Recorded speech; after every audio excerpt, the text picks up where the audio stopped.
Welcome to the Power of Spiritual Artistry. Today, we will explore healthy communication.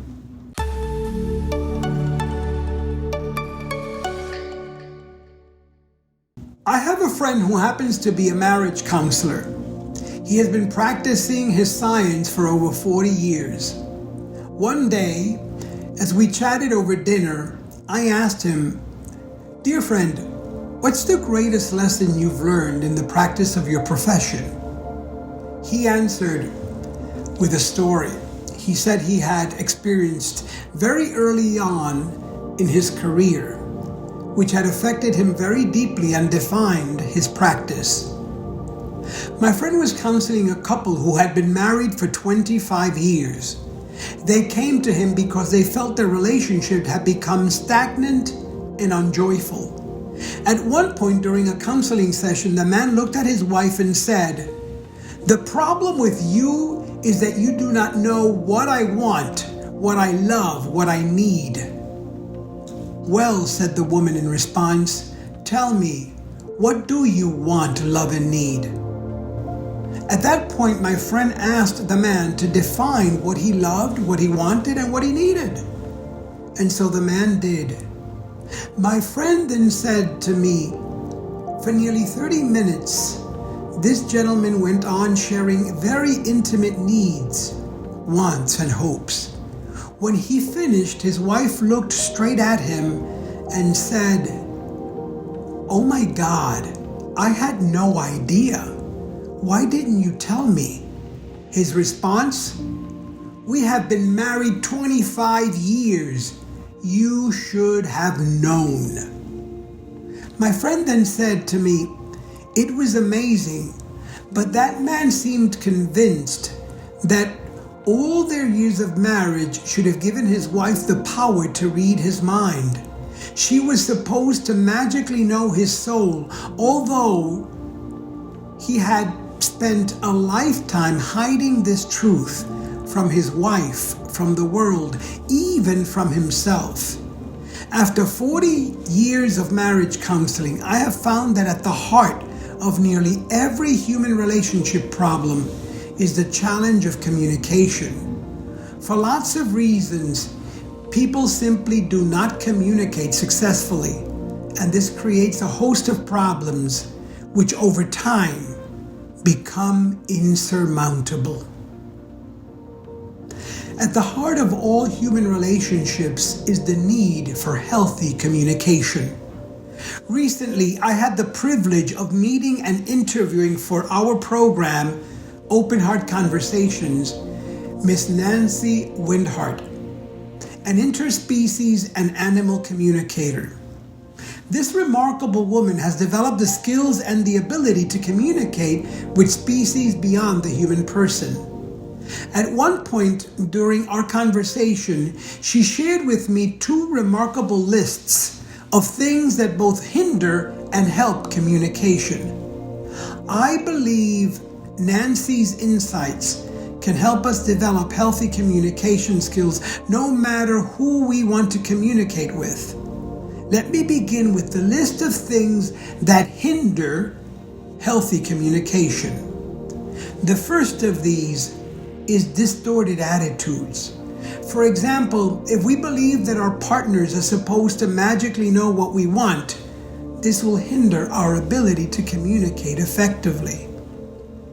Another hindrance is busy lifestyles. Communication takes time and effort. It's hard work. You need to calm your mind, slow down, and be prepared to truly listen. Another hindrance is untreated and unhealed trauma. Our past can interfere with our ability to experience the present moment. And finally, a hindrance can be strong emotions, such as grief, guilt, and fear. These can prevent us from truly hearing and/or understanding what others are trying to communicate. These are all aspects of our lives that can hinder or prevent healthy communication. But there are also skills we can develop that can help us become much more effective communicators. Humility, for example. We do not have all the answers, and often what we think we know is either incomplete or just plain wrong. Be humble. Have a willingness to be transformed. We have to be open to learn, change, and grow. Every act of communication is a courageous act of letting the world come into our lives in new and unexpected ways. We must be willing to be transformed. Clarity and accuracy. We must be careful with our words and our actions. Be clear and accurate. Non-judgmentalism. We must enter every act of communication with an open mind and an open heart.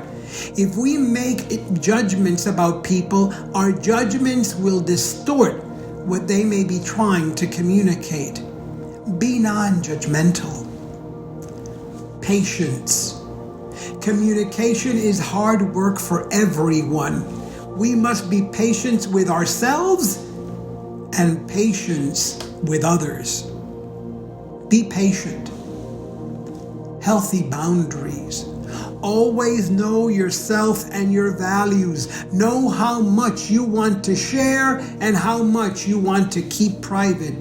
Gently protect your life and your truth.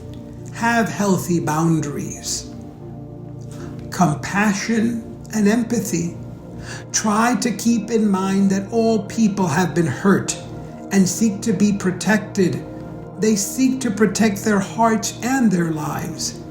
That all people seek to be whole, that all people seek understanding and dignity. All life is about relationships. When we understand that and we allow it to guide our lives, we become more mindful of the way we treat ourselves and the way we treat others. Work on your communication skills. Treat every act of communication as if it were a spiritual practice, a prayer or meditation. Because in the end, healthy communication provides us with brilliant opportunities to express our sacred truth and experience another person's precious soul. I'm Reverend Dr. José M. Román, and this has been The Power of Spiritual Artistry.